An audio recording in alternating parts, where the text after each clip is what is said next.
So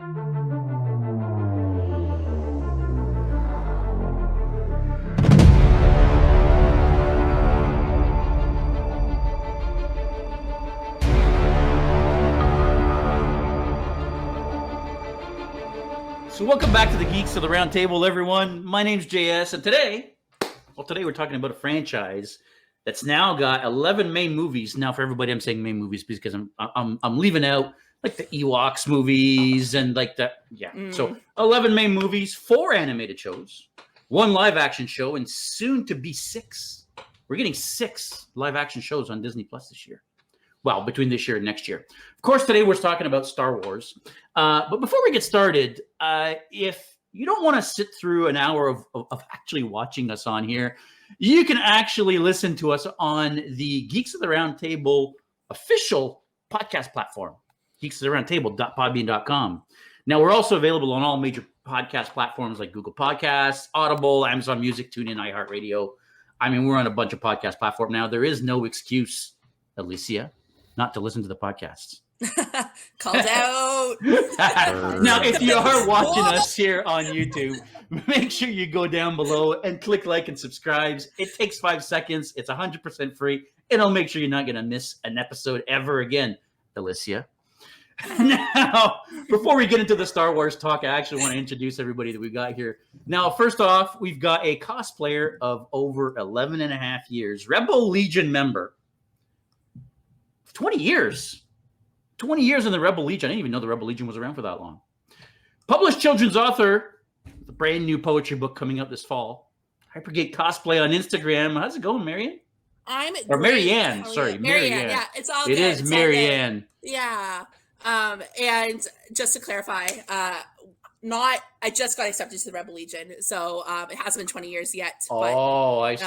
All good. Yeah, it's doing great. How are you doing? I'm doing very good. Thanks for joining us here today. Great, thanks. A second, we've got another just regular doctor here who thinks time is meaningless. I'm curious what Jeff actually thinks about that quote that you told me here on Instagram earlier. Costumer, art director, lover of all things Star Wars, Disney, Marvel, and obviously and who. Alicia of Wonderland on Instagram. How are you, Alicia? Welcome to the Geeks of the Roundtable. Hello. How's it going? It's going very good. Thank you very much. Yeah. It's fun. And, before I forget him, because I did forget him last week, last but not least, he's definitely become pretty much a regular piece of furniture here on the podcast. Like he was saying last week, he's our table now. Cosplayer, Instagram streamer, all around geek, and our favorite crotchety old man beside Complex Cosplay. What's going on, Jeff? If you're gonna lean into the role, lean hard. That's how I feel about it. So yeah, I am the crotchety old man. You are all gonna be singing praises about stuff, and I'm gonna be running it down because that's what I do around here. So it's okay. Hi, everybody. So my introduction to Star Wars, it was a little bit different than my introduction to Star Trek that we discussed last week. To be fair, I was actually so young when I first started. Well, when I first saw Star Wars, I couldn't even tell you. I don't actually remember it.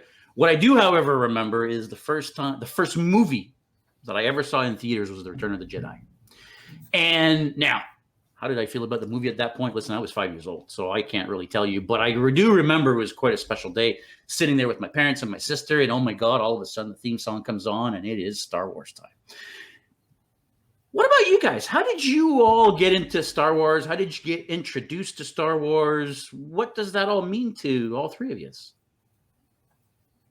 Go ahead, guys. One of you go first. Cool.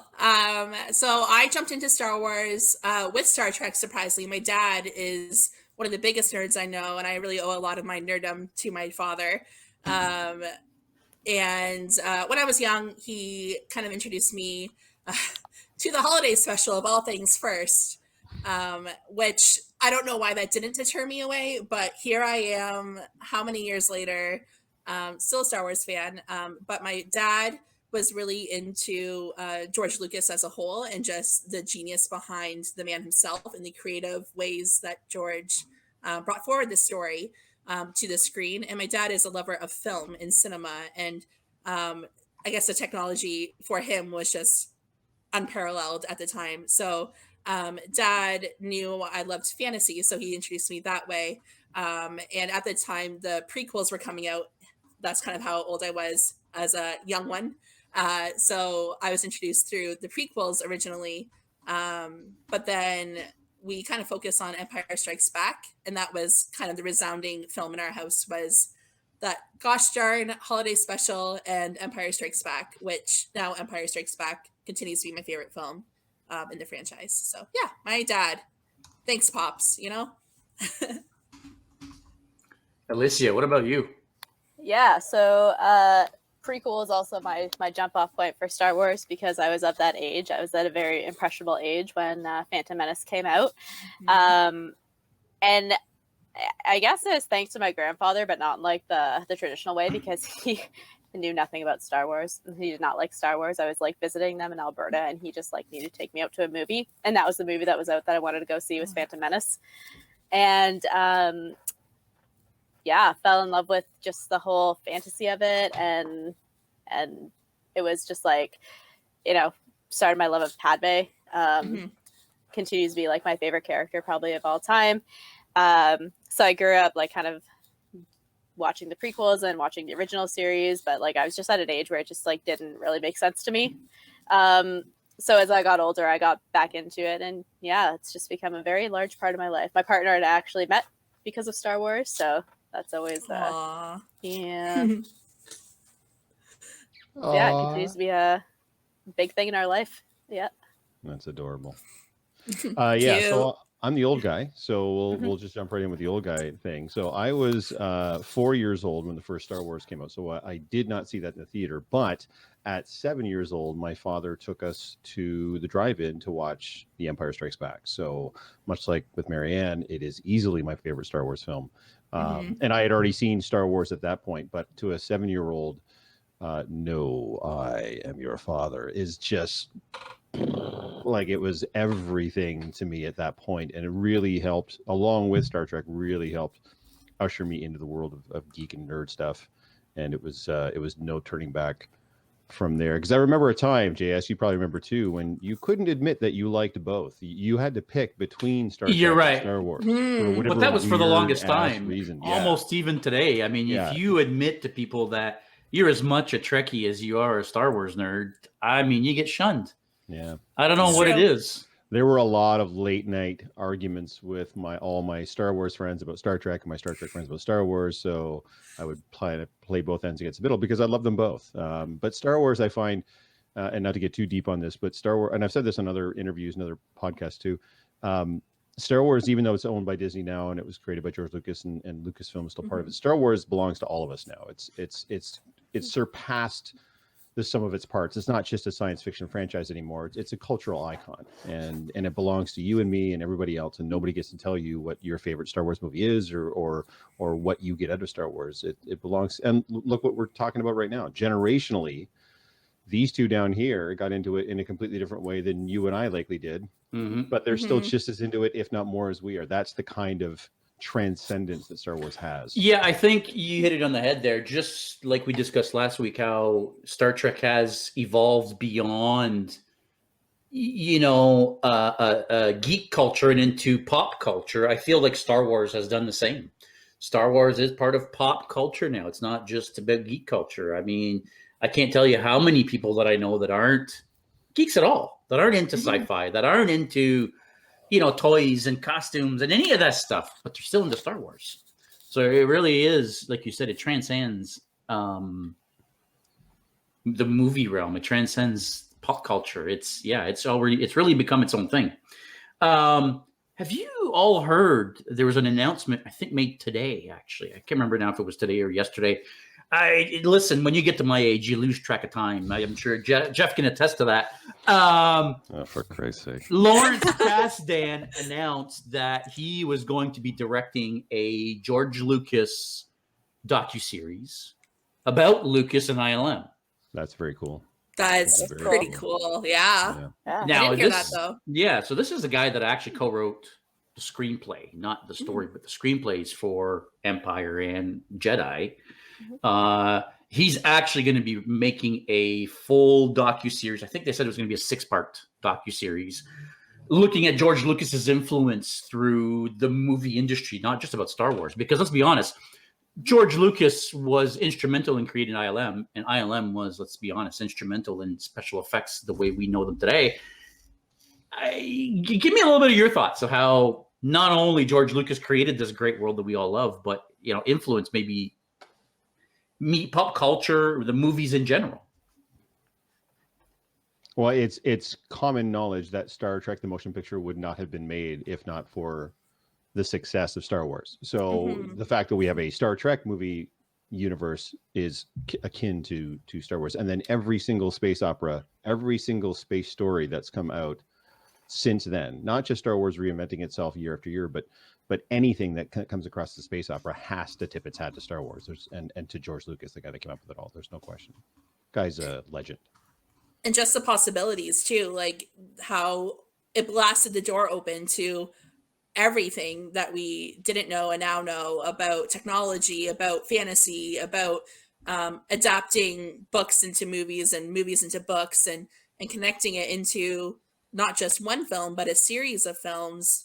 And now it's a whole universe. Like the jumping off point it created for not even just Star Trek, but even all the fantasies that we all know now. Like there's things that have been taken from even Hunger Games or Narnia. Like that storytelling is definitely pulled from what George Lucas has done and created. Absolutely. Well, even the way that like they're still pushing technology. I mean, with the, what do they call it? The volume with the Mandalorian. Yeah. Like that's like crazy stuff, right? How they're still pushing boundaries and they're still creating new technology when, the prequels, I'm pretty sure like the CGI there was like pretty revolutionary for its time. Like we look back on it now and think, ha ha ha. But like for the late 90s, like some of that CGI is pretty crazy. And let's look be behind, honest, pushing look the behind boundaries, Alicia right now too. Do you see all those figurines back there? Yeah, that's all in large part due to Kenner's release of the 1977 Star Wars figures that they couldn't even keep out. They couldn't keep up with demand. So yeah, the influence of Star Wars is just beyond what even we could cover. Listen, you were getting cardboard cards. You weren't even getting a figurine. You were getting a card that said, hey, mail this card in, and in 2 months we'll send you a figurine.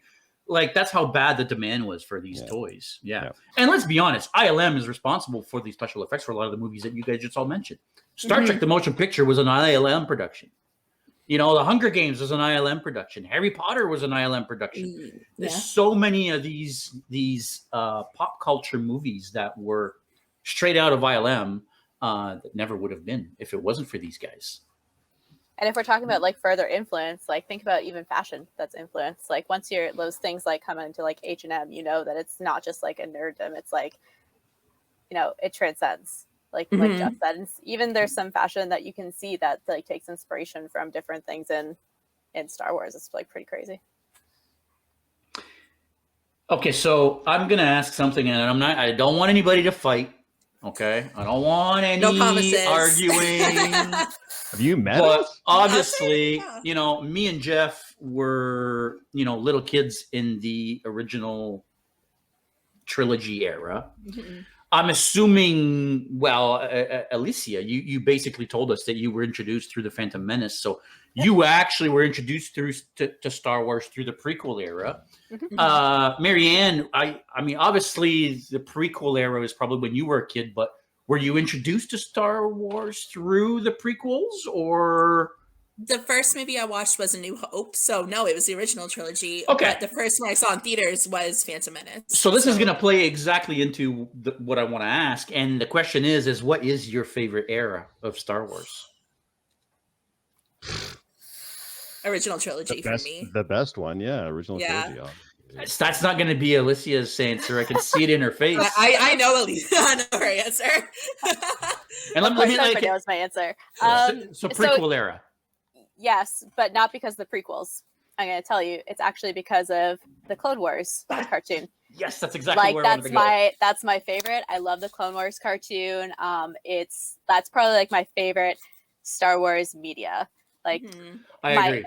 When it comes to like my favorite movie, and people are going to like shoot me for this, it's either going to be Rogue One or it's going to be the Clone Wars movie because I love the Clone Wars so much. Like, I think the animated media is probably some of the best things that you're going to get out of Star Wars. And the reason is because it fills in so much more backstory. Like when you watch through the Clone Wars and then you go back and you watch those prequels, it gives everything like a much, like so much more richness. Like a lot of things make more sense. Yeah, and you're right, because my favorite, it was the original trilogy as well. But when the prequels actually came out, I wasn't a big fan. Episode 2 was and still is my favorite of the 3, even though it's widely regarded as the worst. Episode 2 is my favorite of the original trilogy. Not the original trilogy, sorry, the prequel trilogy. But I really didn't comprehend the change in Anakin from Anakin to Vader until I watched the Clone Wars. Yeah. The Clone Wars is what tied it in for me. Is what tied in episode 2 to episode 3. It introduced us to Ahsoka. It fleshed out the relationship between Anakin and Obi-Wan. It gave us a brand new relationship between Anakin and Ahsoka. Now we had that mentor type relationship. Season 7, which was just released. Was it this year? It was this year, wasn't it? What?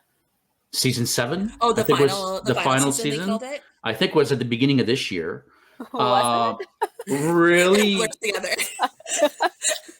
Yeah, it really gave us. It showed us that turning point in Anakin. Yeah, by far, the Clone Wars is probably, I think, my favorite Star Wars media as well.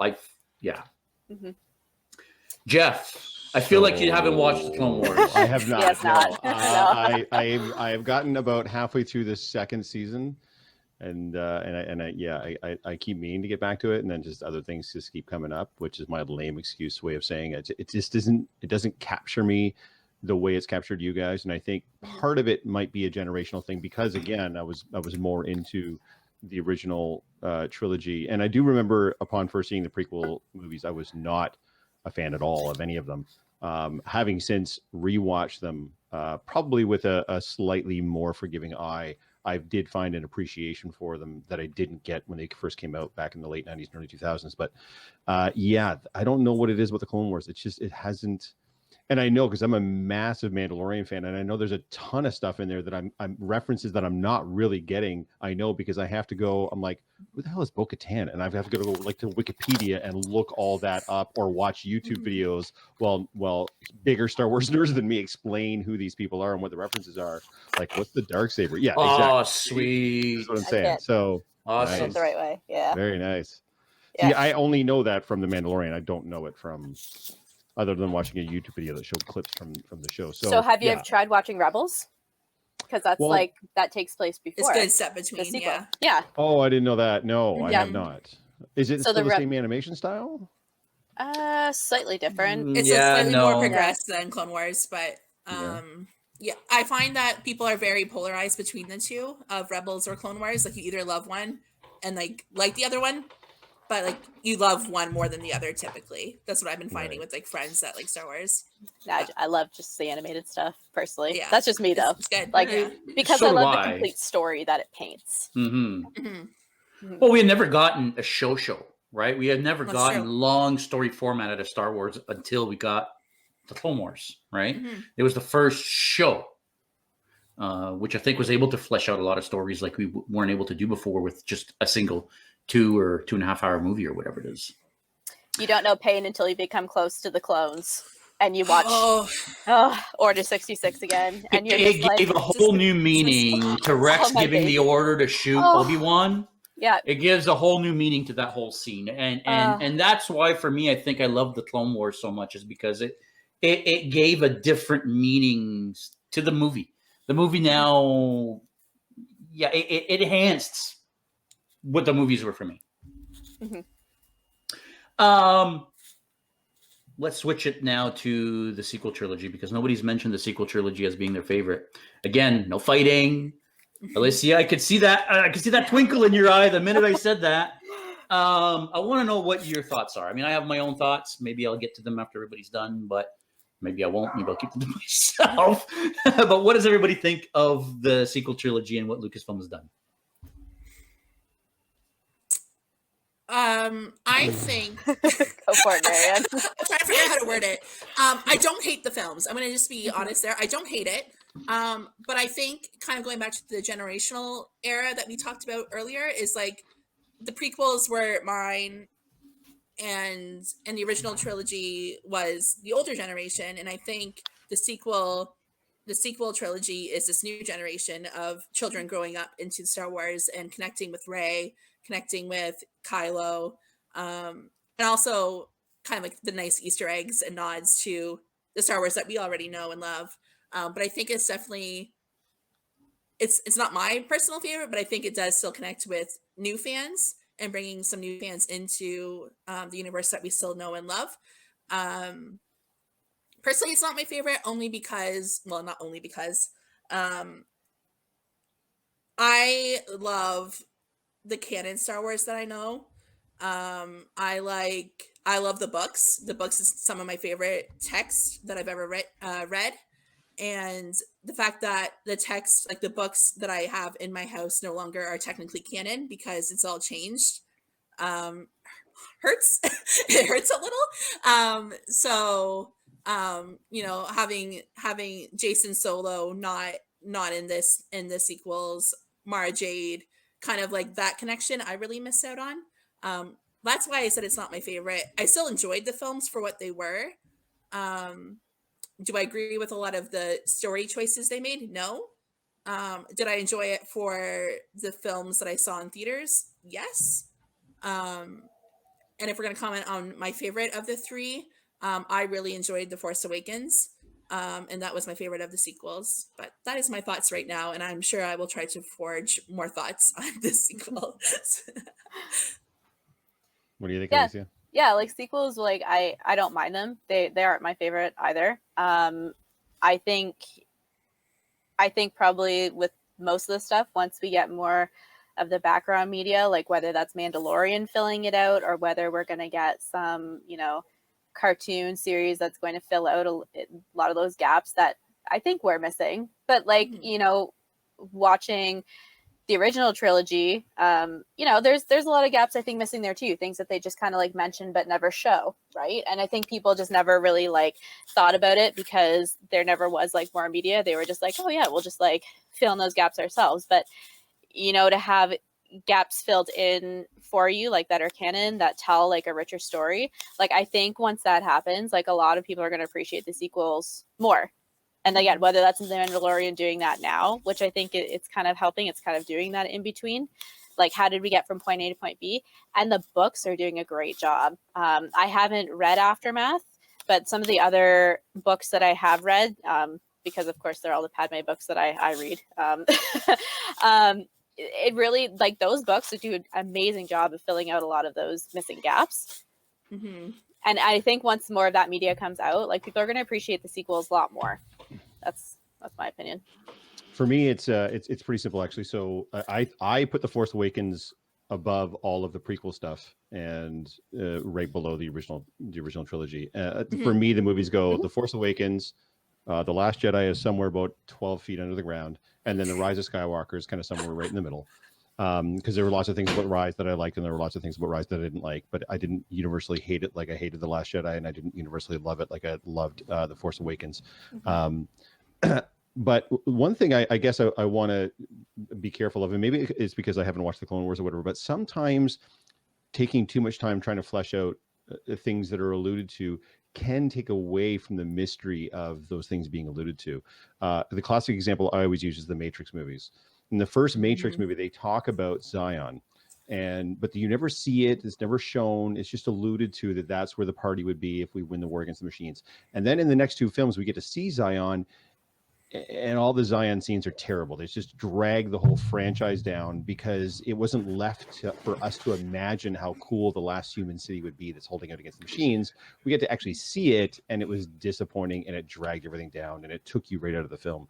So while I agree with Alicia, we talked about this for Star Wars, I like serialized storytelling. Give me a giant, all-encompassing story over many, many episodes. That's wonderful. But sometimes, like I think of like Ben Kenobi in the first movie talking about the Clone Wars, and then we in the prequels we got to see quote unquote the Clone Wars. For someone that's never watched the animated stuff, I was disappointed. I'm like, this is what they were talking about. Like this was way cooler in my head than it ended up being.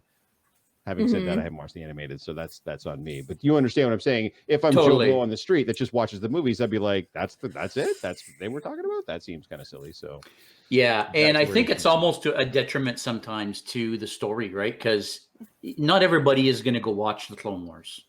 Everybody's going to watch episode 2, but not everybody's going to go watch the Clone Wars. And then everybody's going to watch episode 3, and they're going to be like, wait a second. How do we get from point A to point B? To your comment, Jeff, you don't actually see the Clone Wars in the movies. It never actually happens. Episode 2 ends with the beginning of the Clone Wars. Episode 3 basically starts with the end of the Clone Wars, right? So you never actually get to see the Clone Wars unless you watch the Clone Wars show. Well, I didn't even know it was the Clone Wars until Yoda said, begun the Clone Wars has in the film, and I'm like, oh, this is it? Oh, yeah.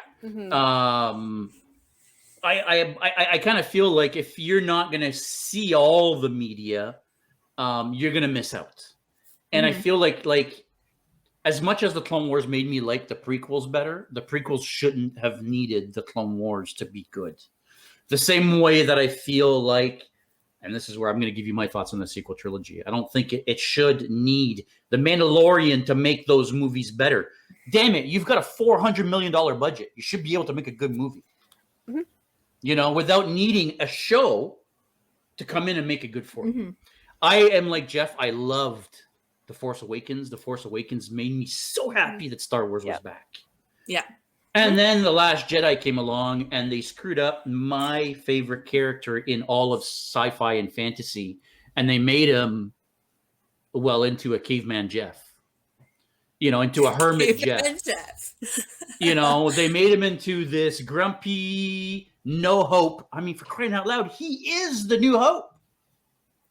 Anyway, I hated what they did with Luke, and that really pulled me out of that movie. I haven't been able to go back and watch that movie, actually, since I saw it in theaters. I left that theater so mad with what they did to Luke, I was never able to rewatch that movie.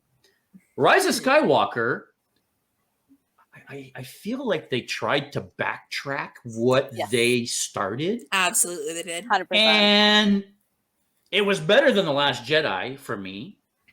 I just feel that it's like, if you're going to go that far and do what you did in The Last Jedi, I mean, throw all your chips in and go all in. Push it to the end. But it feels like the whole Palpatine thing was kind of a way to try to save what they saw as a screw up or as a, it split the fandom. Let's be honest. The Last Jedi split the fandom.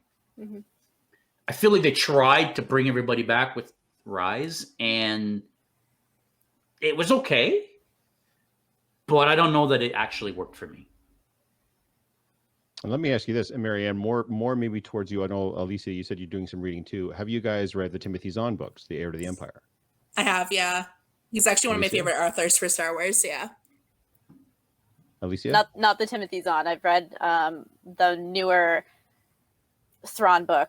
One of the newer Thrawn Thrawn book books. is my favorite. Oh, okay. And JS, have you read the Zahn books at all? I have not, no. So, I mean, Marianne, you can probably attest to this. That was our sequel trilogy. Oh, absolutely. Yeah. With the Zahn books. The way he did it, because he didn't pick it up so far in the future. He picked it up like 5 years after Jedi, somewhere around there. Kind of like where The Mandalorian is sitting right now, timeline-wise. And the world that he built out and brought in characters. And a lot of people don't know this, obviously, but that's where Thrawn comes from. He doesn't come from the Clone Wars. He originally came from the Zahn books way back whenever the Zahn books came out. And that's why I was pretty nerded when on The Mandalorian when Ahsoka asked that one person, where is Grand Admiral Thrawn? I was like, they're referencing the book. It's so exciting. And then all my nerd friends were like, no, they're probably referencing the Clone Wars. Like, damn it, they're rebels. Rebels. They're referencing Rebels, yeah. Although, I mean, he looks exactly like he was described in the book. Absolutely, so it's still the same character or whatever. But that was. They've changed him a little bit from my understanding for Rebels. I mean, again, I didn't read the book, so I don't know exactly how he was in the books. But from what other people have told me, they did change him a little bit. But overall, yes, he's still the same character. He looks like what he looked like on the cover of the book. Yeah. And he disappears at the end with the character that everybody is hoping Ahsoka is going to get. The whole point of the reference, yes, Ezra. They're bringing Ezra back. That's Ahsoka's season 1. I guarantee you, she'll be hunting Ahsoka down. Oh, easily. Not Ahsoka. She'll be hunting Ezra down. Mhm. Don't be surprised if you see. Oh wow, I forget her name. I can't believe I forgot it. Sabine.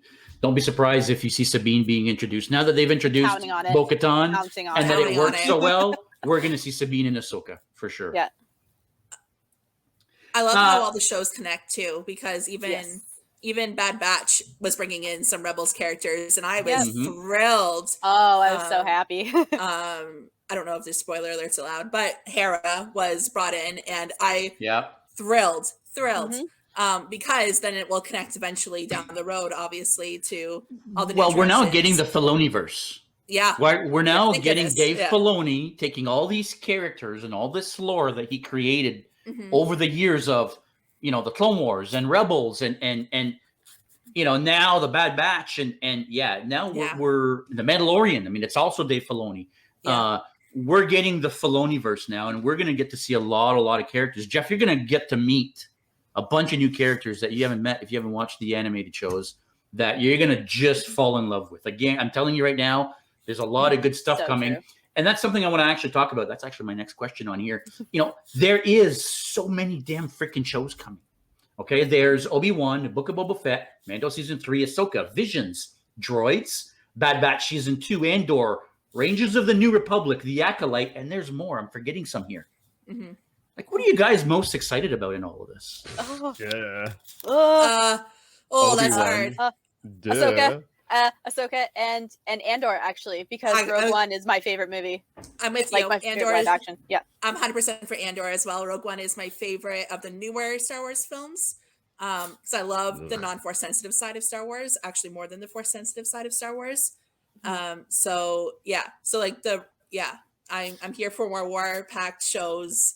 I'm here Saying that for as you got a baby Yoda on your shoulder. I love the Mandalorian. That's the thing. I love what they're doing with Filoni, especially kind of taking the lead on bringing us into his universe and his perspective, because he's a fan, which I love the most. Is he's a Star Wars fan too, and he's creating this. I think how artists always go this is a passion project for him. I really truly believe it.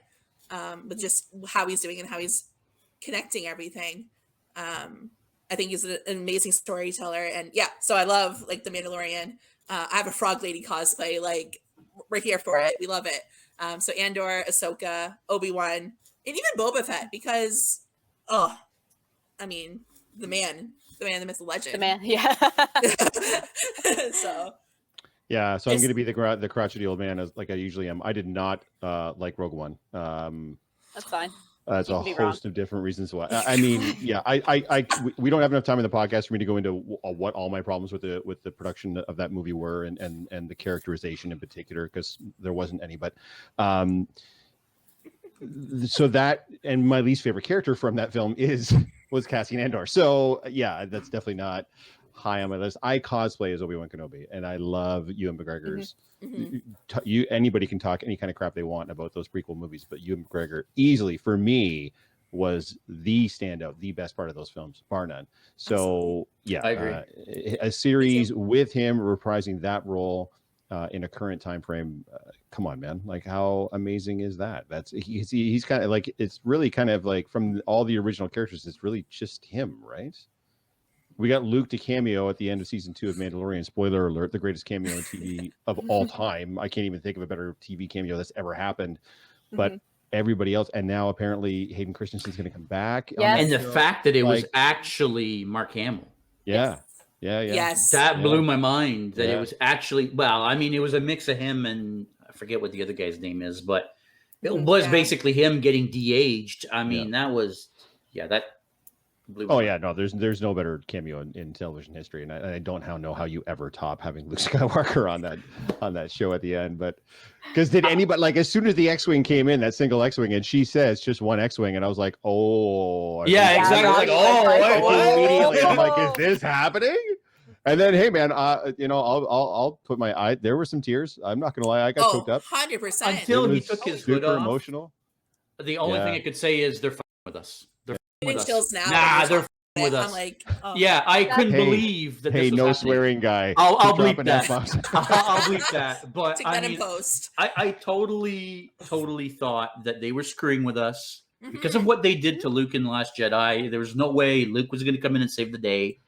That's my mindset. For him to show up, yeah, I was screaming like a fangirl. Like I was freaking out when I saw Luke. And he gets his Rogue One Vader moment too when he comes down that hall. His just wiping hallway out. scene. His hallway scene is Yeah. crazy town. Awesome. Yeah. Sorry, JS. Go ahead. No, that's quite all right. Andor, I'll agree with you, Jeff. As much as, well, I'll agree and I'll disagree with you. Rogue One was my favorite of the new Disney era Star Wars as well. But Cassian Andor was not one of my favorite characters. Actually, I didn't care for him at all. And I mean, let's be honest, he's a jerk in the movie, right? I mean, it's not till the end of the movie that he redeems himself. Throughout the rest of the movie, he's just an asshole. Yeah. But it's Obi-Wan and interesting Ahsoka. Those for me are the two big ones. Ahsoka right now is probably one of, if not my favorite character in all of Star Wars. I not that I'm a huge crazy Rosario Dawson fan or anything like that, but man, when she shows up as Ahsoka, I mean, I don't know how more perfect they could have picked an actress for the role. Mhm. I mean, and I think that was actually a fan casting. If I remember correctly, it was somebody did a that fan had art of her a first. fan art of her, and Dave then Filoni they saw it, actually Filoni saw it and cast her. Well, That and was apparently amazing. she saw it too, and she was like, "I'm down." Like before she was even cast, she's like, "Yeah, Mhm. Yes. absolutely. Yeah, Here's my she's like, number. "Sign me up." Call." You'd be silly anytime. not to want to be Ahsoka, but I mean, Now, I want to talk about Obi-Wan for a second. I mean, I think that's actually no, that's not true. Book of Boba Fett is the next one to come out, but after that, it's going to be Obi-Wan. Where do you guys think this show's going? Obviously, we know nothing about it yet. All we know is that it happens between episode 3 and 4, basically at the same time that Rebels is happening, same time period. Mhm. The same time period that we had Vader's Inquisitors going out and hunting Jedi throughout the galaxy. Is that what we're getting? Are we getting a show where Vader's going to be trying to hunt and find Obi-Wan? So I'm going to let the girls answer this one, but I'm just going to really quickly interject. Apparently, the original scripts that were put together, especially the first few, were very similar in style to The Mandalorian, to the point where they had to rewrite a lot of those scripts. Interesting. And that's why you had so much delay before it came out. So, but you guys go ahead and pick brains on what you think the Obi-Wan series is going to look like and what you want out of it. So I've heard a couple of different theories on this that I think are pretty sound.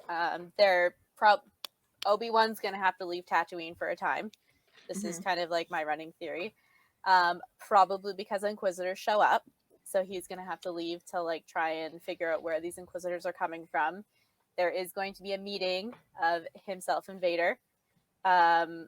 At some point, whether that's going to be through force visions or they're going to actually have a real proper battle and not just the little sticky one that you get in A New Hope.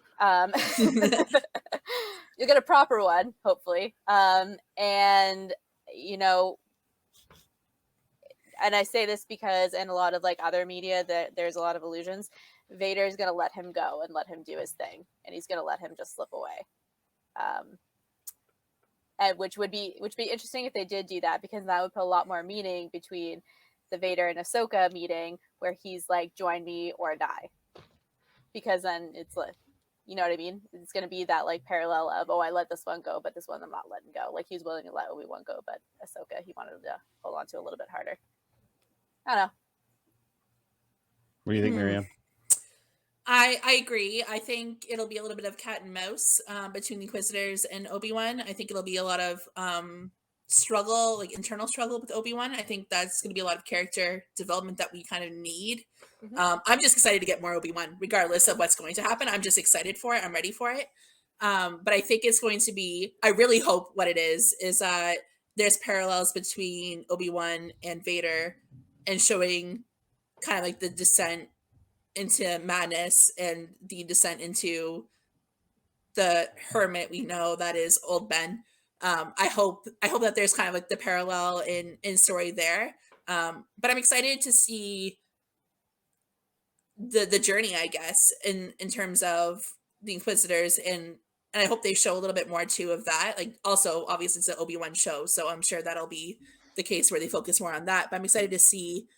I guess I want to see Obi-Wan's thought process in terms of like how does he react to everything else going on, and what draws him to finally stay where he is at the end of it all. So I'm excited to see that character journey and that path that he goes on.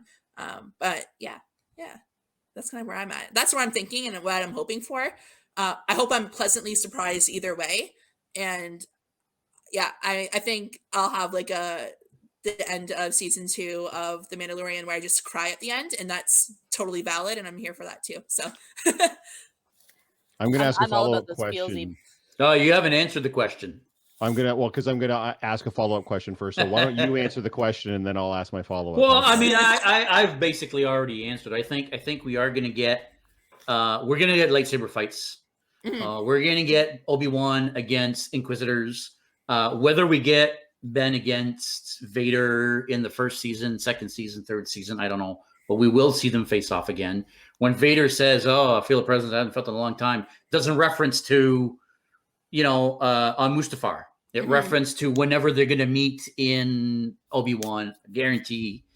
Well, a guarantee. You know what I'm saying? We're going to see a itty bitty little Luke. We're going to see Luke. Yes. We're going to get reintroduced to a kid Luke, and because let's be honest, when Luke and Ben first meet in A New Hope, they obviously know each other. Ben knows Luke's name, obviously, but Luke, just seeing him, knows right away, oh, Ben, I've been looking for you. So they know each other. They've already met. They're going to meet in this show. There's going to be some interaction with Luke. I think it's going to be very much a combination of an action Star Wars type show at the same time as a very drama character development story for Obi-Wan. I think it's going to be a combination of those two things. So let me ask my follow-up question, because there is an interesting line in A New Hope. Not the line that you alluded to, but the other line that he says. He says, "When last we met, I was but the learner, but now I am the master." So him saying he was a learner the last time they met seems to indicate that he was still an apprentice at that point. And it would seem to indicate that they had not met in the interim. But my follow-up question is not that specific. It's more in general.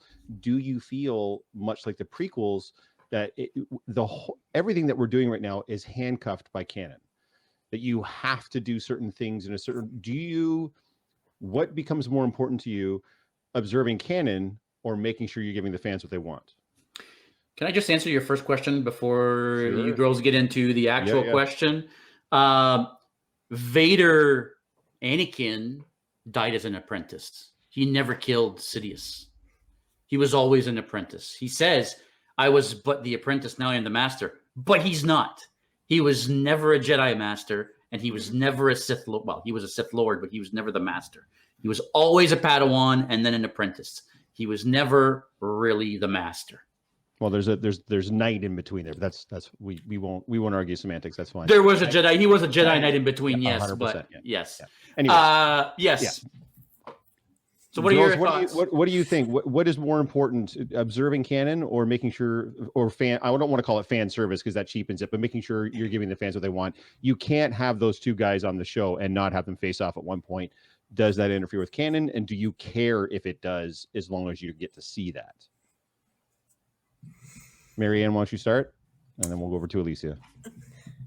The historian side of me for the Star Wars lore really wants to follow canon and, not tamper with the origin of what we know of Star Wars. But the fan side of me really wants that to happen, and really wants I don't know, it's such a hard thing to answer, because I really don't want to mess with canon more than what has already happened. But at the same time, like, I think that meetup needs that. Like, I think that needs to take place because we're in a new age of Star Wars. Like, I think it's a new era of Star Wars for us. So I think since you're introducing all these new stories and filling in these gaps, I think it kind of needs to be for the fans, because that's why, like, how we got all these Disney side of Star Wars. I don't know. I kind of just answered like both, but you can't have both. You know, Yeah. I don't know. I kind of talked about my honest about like the Star Wars Legacy era and things like that. That's already gone. So does the canon really matter anymore? Maybe not in the same way that it maybe used to. So maybe Well, just the do it for the fact that fans. Disney has decided to change what was canon and what is not. Yeah.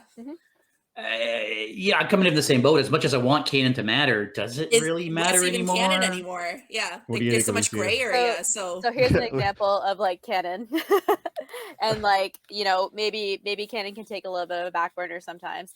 There was a comic that about Kanan that was the first 10-15 minutes of the Bad Batch, right? Mhm. And the story Him that as a that kid. told, Yeah. was a bit different than how we saw it play out in the Bad Batch, right? Still Yeah. the same spirit of what it Mhm. was, but the Bad Batch was not involved in this Right. comic, right? So Mhm. then it becomes like, what's your level of canon? Like, what is the story? Because Star Wars at the end of the day is all myths and legends, and that's kind of the cool thing about like Visions. That's what it's presenting, right? So Yeah. what piece of this myth are you going to believe? What piece of this myth are you going to take with you? Who's telling the story and how are they telling it? Yeah. So And what canon for you is different so for me, right? for sure. So the line of like, oh, we haven't seen each other in like however many years. Well, he doesn't specify how many years. Does it mean Clone Wars, or does it mean 10 years ago I saw you? It's It's whatever just you more take going it. back Yeah. to what you were talking about, JS. How they took Luke and they completely shook him up for the Last Jedi, and some people loved it and some people didn't. Yeah. Like the movies, I feel like are holy writ, right? Like if it happened in the films, it's canon. Mhm. Like all the other side media, some of it's still canon, a lot of it's not anymore. I don't even know where the comics are. If so, you're talking about a new The series. newer of comics? Marvel Okay. comics are The newer canon. Marvel. And they are Yeah. canon, yeah, of course, because Marvel is always owned by Disney, and so is Star Wars. So yeah, so that makes sense. But so much of the media now is not canon anymore. But yeah, I guess at the end of the day, maybe canon's the wrong word. Maybe it is expectations. And like Mary and I were talking about, we had expectations for a sequel trilogy that involved the Timothy Zahn books and Mara Jade and Jason Solo and the twins and everything else, and none of that happened, and all of our expectations were turned upside down. So I personally need to see Anakin and Obi-Wan go at it one more time. I don't know I if agree. it's a season 1 finale or a season 2 finale, and I don't give a sugar about canon. It makes no difference to me. But there's going to be some people that are going to be like, no, that's not right. It's not. Yeah. And I was curious how you guys felt about it. Well, actually, Gatekeepers coming out. Right. Yeah. So, and we all know how lovely the Star Wars fandom can be sometimes when it comes to divisive things. Hey, I mean, That's I'm a stickler for canon. Listen, I'm okay with enhancing the canon. If you're changing something to make it better, if you're changing something to add to the storyline, to the world building, to canon, I'm okay with that. I'm not okay when you break canon. When you do something that then makes something that's happened before no longer make sense. That's where I have a problem, where when you start getting away from canon. Now, if there's some sort of way to explain it with a certain point of view, then I'm okay with it. But if you're saying all of a sudden that, by going to light speed into a ship, you can blow up the whole shipyard. Well, for crying out loud, why didn't they do that with the Death Star? Both of them, send a droid in with a ship and just destroy the Death Star. So those are the type of things that I have issues with, right? Like if you're going to break canon, I'm not a big fan. If you're adding to canon, you want to add another fight between Obi-Wan. Oh no! At a certain point of view. That's how I feel too. No. Oh, it's okay, buddy. So yeah, listen, we holy cow, we've been talking for almost an hour and we never even got to playing our favorite game around here, Winston's Champ versus Chump. Now, for the people that are listening to us on any of the podcast platforms, you're not going to actually see what Winston looks like. So make sure you go to Instagram or to YouTube to check out Mr. Winston, our mascot around here. He's the Geek Master, and he just likes to play games. And today on Champ versus Chump, which is basically our own versus that game, we're going to pit two of the Star Wars big guys, big bads, Maul versus Vader, in a lightsaber fight. Who wins? Oh. Oh, Jeff, I can see you've got an answer on the tip of your Well, tongue, but you're here's the waiting to hear problem. what everybody else says. No. I know Maul came back in the animated series, and I haven't seen his appearances on there, so I don't know if he's the same Maul that we got in the Phantom Menace. So Yeah, he's not. yeah, Maul grew a lot, changed a lot, Mhm. lost limbs, gained some mechanical ones, Mhm. looked like a freaking spider at one point. I mean, listen, Maul's Didn't gone he through a like? lot of through it. changes. He's been Did through he like it. Yeah. rule Yeah. Mandalore at A one lot point of too? character Like, growth He yeah. there. did. Yeah, he ruled Yeah. Mandalore. Went back to the Night Yeah. Brothers. Yeah. And then he finally found Obi-Wan at the end to fight him and finally get his revenge and kill him, to not even get one swing off and basically get sliced and diced by Obi-Wan again. I have seen the clip of that particular scene. But yeah, and Yeah. same with Vader. Like, are we talking like a New Hope Vader, or are we talking like present day Vader? Because again, because of technology moving forward and so much lore and canon that's come in, Vader's way more powerful now than he was in Star Wars: A New Hope. Like, it's not even they're almost two different characters at this point. So you choose Vader. Well, yes. I need a graphic on the screen that shows the score. So Jeff votes for Vader. I have to vote for Vader, especially now. In the new comics, there was a really, really cool scene where Vader's like in a valley and he's surrounded by all of these troops, and that's what the troops say. They say, "Give it up, Vader, you're surrounded." And he said, "The only thing I'm surrounded by is fear and dead men." And then he lights his lightsaber, and I was like, "Okay, how does that guy not win every time? Come on!" And then obviously the hallway scene in Rogue One. So yes, Vader's my vote. I'm shutting up now. Go ahead, Marianne. Ladies. Mine's a loaded answer. So I think for me, any Vader you see, I think for me, Vader always wins. But it would never be easy, because for me, Vader's the chosen one. Vader, I think, has obviously his connection to the Force unparalleled. You can't top it, right?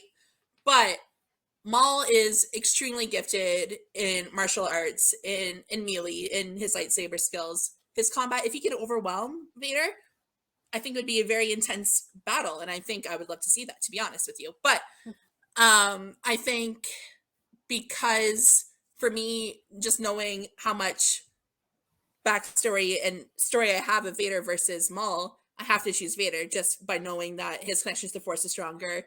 He still is extremely gifted melee artist. Like, he's very talented with his lightsaber. But Maul Maul is too. But I think right. But I think Vader tops it for me. And I do love Maul as a character, but I think Vader will still come out strong, only because if Maul can't even take down Obi-Wan, and Obi-Wan and Anakin had, like, for me, an intense battle in the prequels. So, like, for me right there is just kind of like, I have to give it to my guy Vader. But I don't know.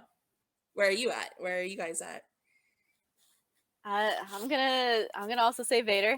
Yeah, and it's because the older that Maul gets and the more he goes through, the more his mind is not where it should be. So his connection to the Force is not quite where it should be. Mentally, he's not that strong, even though he can still kick ass with a lightsaber. And Vader, he's gonna mess people up with the Force. He's gonna Force choke. He's gonna crush people. He's gonna, like, push people away Force wise, and you don't see that as much in Maul. Could Maul possibly overwhelm Vader? Sure. Could Vader also, like, just be like, Force choke him in midair as he's, like, coming on with a lightsaber? 100%. And then bye Maul. Like, I think Vader's, like, talents in the Force will definitely supersede Maul's lightsaber skills any day. Yeah. I kind of disagree with everybody here, unfortunately. Usually that's me. Look at you. For one, Vader is not the chosen one. Anakin was the chosen one. I forget in which media this was, but there was in one media that Palpatine is coming down on Vader because he's only half the man that Anakin was. Vader was never strong enough to be able to take over for Palpatine. He was never strong enough to fight and kill Palpatine. Yeah.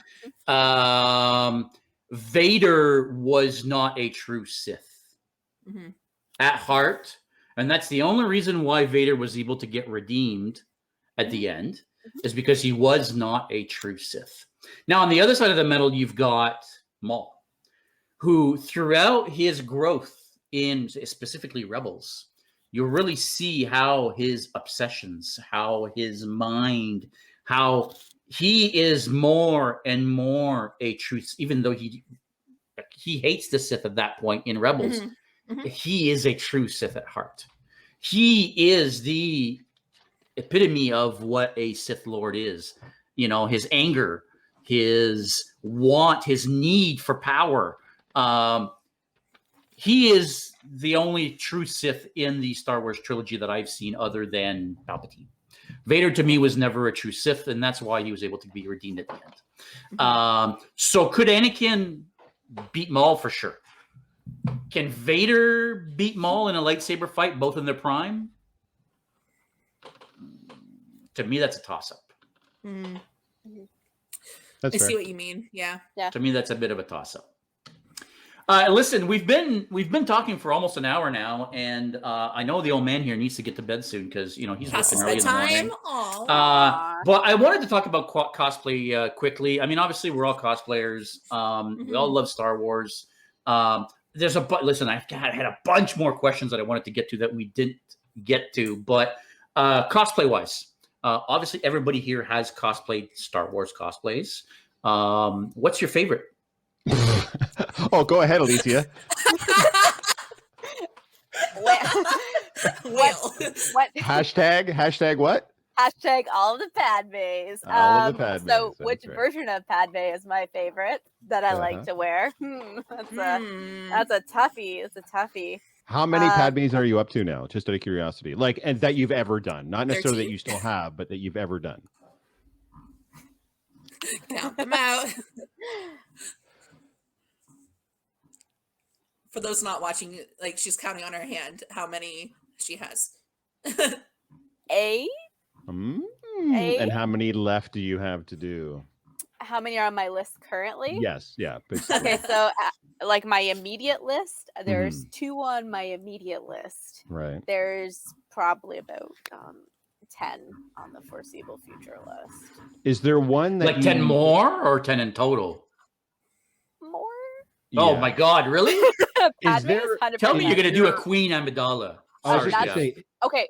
is there one dream Padme that you maybe down the road that you would love to do that maybe right now just isn't in I your need skill to know set or your this. wheelhouse or your budget or whatever? Is there like one Padme or Amidala or whatever that's just like that's goals? That's the one. The white dress at the end of Phantom Menace. It's on my list, and I really want to do it. And it's the only Queen Amidala I would do because I am too lazy and too cheap to do any of the other Queen Amidalas. But that's what I meant. Like fantasize. Like what would be like? That's still the top of the fantasy. That's still the mountain for one. you? I Nice. think the classic red dress is way overdone. The like black feathery one, like it's just too much for me. Sabe, No, that's fair. Yeah. Yeah. So yeah, but the white dress is like beautiful, and like that cape is gorgeous, and she got that collar, and like yeah, all about that. Nice. That's where I'm Nice. at. Marianne. Hey, Marianne, I know you're working on a Frog Lady cosplay, which I cannot wait to see. Yeah, I casted the mask and hands myself. Broke my finger in the process, but the head and the mask and the gloves are done. So what did you cast the mask in? It's silicone based. Everything is silicone because if I'm with a handler that's allergic to latex, that is no bueno. But yeah, so everything I make for my costumes are silicone based. I have sensitive skin, so it's just easier that way. So Frog Lady, I think, is my most anticipated. Doesn't silicone degrade though over time? It does, yeah. It wears in the sun, so you have to coat it a lot and take care of it. It's very expensive to work with too, so if you keep messing up like me, it costs a lot of money. But it was fun. I like learning in cosplay, and I'm always learning and trying new things. So my first armor set was a tank trooper, and I made that out of foam. I made Captain Phasma out of Go look at her Phasma. It's bananas. Yeah, so I Like, still have it's her. so good. Yeah, and that's fiberglass, so that was new for me. So every cosplay I do is a learning experience. Like our Queen Padme over on this side of me is always trying new things and working on her cosplays. Is kind of the same for me. I just don't have all the frog ladies because there's only one frog lady. But I have Captain Phasma For and now. Frog Lady are two of my favorites. Yeah, right.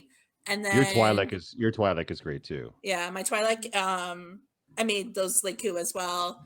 And I have like 12 different outfits for her so far.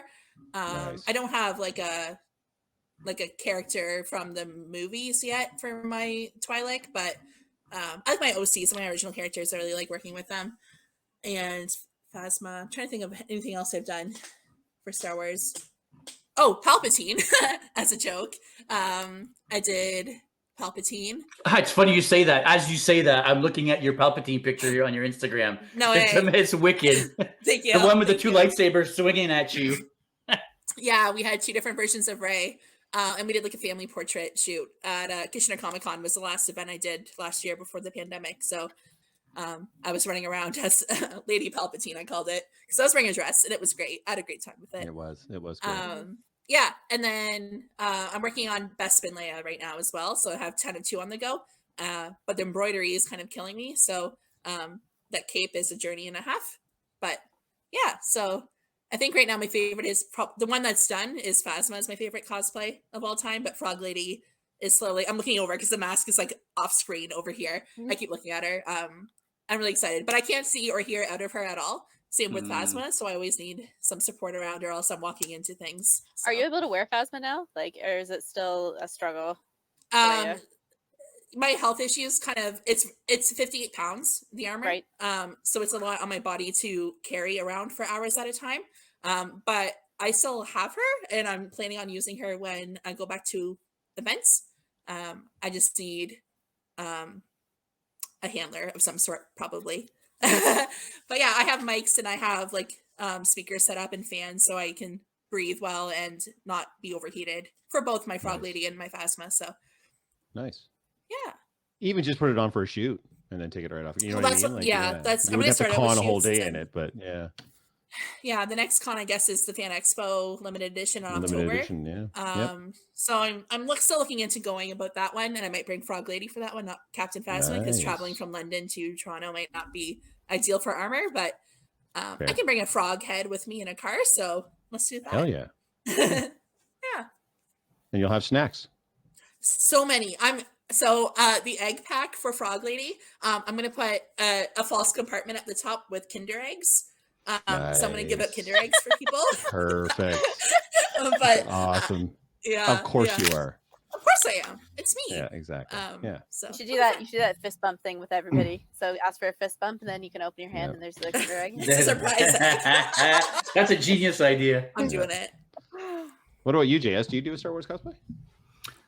This guy, Oh yeah. Mhm. Okay. Oh, right. Yes. That's what, is that Revan? my Revan. Yep. I think it's my only real Star Wars cosplay. I've cosplayed other Star Wars style characters without actually being characters from an actual movie or show or anything like that. But specifically other Sith. I've done others like mock Siths, but yeah, Revan's my only real Star Wars. Even then, he's not even canon at this point. But At this point, Mm. have you all heard they are remaking Knights of the Old Republic? Yes. Yeah. Brand Have new you seen video the game. trailer? I have. Sorry. And Excited. I Revan is my favorite character that's not canon. Mhm. Out of all the expanded universe, or what do they call it now? They don't call it the expanded universe anymore. They call it Legacy, I the think. Legacy. Definitely my favorite legacy character. Mhm. I don't know. He's got that, that John Wick style attitude where he's not a good guy, but he's not a bad guy. He just likes to kick ass, and you mess with him, and you're toast. I was wondering And like, listen. if they were going to bring in like Revan or So Bane or any from of what I them. heard, they're not going back to the Old Republic. They're going back to the High Republic, Yes. which is Yeah. 4 years ago, not 2,000 years ago. Right. So we're not seeing the Old Republic characters. We're seeing these new High Republic. Yoda's going to be in these High Republic Right. shows Yeah. as a young Yoda. So we're not going to, I mean, who knows? I heard originally that when they had hired the Game of Thrones directors, I forget their names off the top of my head, that's what they were going to be doing. They were going to be redoing a Old Republic style trilogy featuring Revan and I only have Bane in my head. It's not Bane. His apprentice. No. Okay. Anyway, and I was really hyped about that, especially from the Game of Thrones guys. Weiss and Benioff is the gentleman that. Yes. Oh, that's right. it. Yeah. Weiss and Benioff. Yeah. And then they left for, was it Netflix? Yep. Yeah. Trying to deal with Netflix and took off, and that project got canceled. Which I'm almost 100% sure that's the project they were working on. So I'm very, very happy we're getting at least a new version of Revan in the games, even if he's going to be guaranteed he's going to be different. Guaranteed they're going to subvert our expectations, but at least we're getting Revan. You guys have any interest in video games at all and Knights of the Old Republic? I play Star Wars: The Old Republic like avidly every single day. That's kind of what I do to de-stress. So when you said Revan, I'm like, yes, because they're always updating that game, and that is one of my favorite games to play because of him. So that is where I focus right now with Star Wars: The Old Republic. But I've played Battlefront, I've played Force Unleashed, kind of my whole.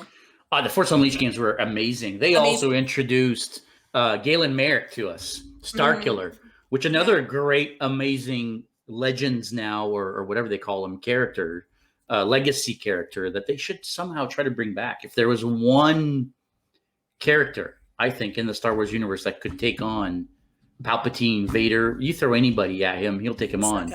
Was Starkiller. For crying out loud, he pulled a Star Destroyer out of the sky. Yeah. Yeah. I'm with you. Yep. Jeff, are you into any of these video games at all? I did play the one that Marianne plays. Star Wars: The Old Republic. Yeah. Star Wars: The Old Republic. Yeah. So that was supposed to be the World of Warcraft killer. That was supposed to be the WoW killer when it came out because all the controls are very similar too. And so a lot of I was a massive World of Warcraft nerd, and a lot of my friends and my guilds and clans went over to Sator. No, go ahead, Alicia. Do you want something to throw in there? Adding it to the folder. Adding it to the folder. Yeah. So I did play it for some time, but then it much like WoW had waned for me, so did that. So I haven't really played. I mean, again, showing my age, I remember playing the original TIE Fighter back in the day on PC. For goodness sakes, we're going way back now, and the original X-Wing as well. So that's my experience with the Star Wars games at this point. It's not a lot. I've heard the Force Unleashed is very, very good. And obviously Knights of the Old Republic is so good that they're redoing it. So I'm sure it's good. Now, does that mean that the new games are canon now as well? Or is that the games weird limbo kind of thing? They've reestablished a new Lucasfilms game. So we had LucasArts back then, which they got rid of. And they made all those LucasArts games no longer canon. Right. But this is now Lucasfilms games. So the assumption is it's canon. The assumption is it's going to be canon. Yeah. Gotcha. Okay. Well, that's fair. So I'll be interested to see what they come up with. Now, are we actually going to get to see the whole story of Revan, you think? Because when you play the old school Knights of the Old Republic, I mean, you are Revan. Like, just spoiler to anybody that hasn't played the game. You play as Revan, but you don't know until the end of the first game, basically, who you are, because you've lost your memory, and then you're roaming around and you're discovering these force powers, and you get to choose between becoming good or bad. It was one of those first games where your appearance and your skills and so on would change depending on the answers and the choices, the path that you took. So we never got to see how he got to the point where Bastila saves him off the ship. They erase his memory because that's where the game starts. So we never saw his actual story. Do you think we're going to do the same thing in the game so that they can save his story for another media, or are we actually going to get to see his story this time? I'm deferring. I don't know anything about anything you're talking about, so I'm going to defer to the girls on this one. I never played the games. I only kind of know the story. So there you go, Marianne. I know it's all on you. So it's okay. It's all you, Marianne. I hope they show us more as a Revan fan and as an Old Republic fan in general. But I think they're going to save that. I think they're going to very much copy what we know as Knights of the Old Republic, and I think they're going to save Revan and other the Old Republic characters for that time, Arkin, Basilishan, like all those characters. I think they're going to save it for another source of media. I hope it's a TV show. I would love. That would be amazing. We can call our buddy Dave and be like, "Hey, like, let's go, Filoni." Like, Excuse me, Dave. We need a thing. Yeah. We need you to do this for us. Keanu is Revan. Okay, fan cast, yes, thank you. Okay, JS, I'm with you. Okay, Keanu is Revan. Absolutely, hands down, agreed.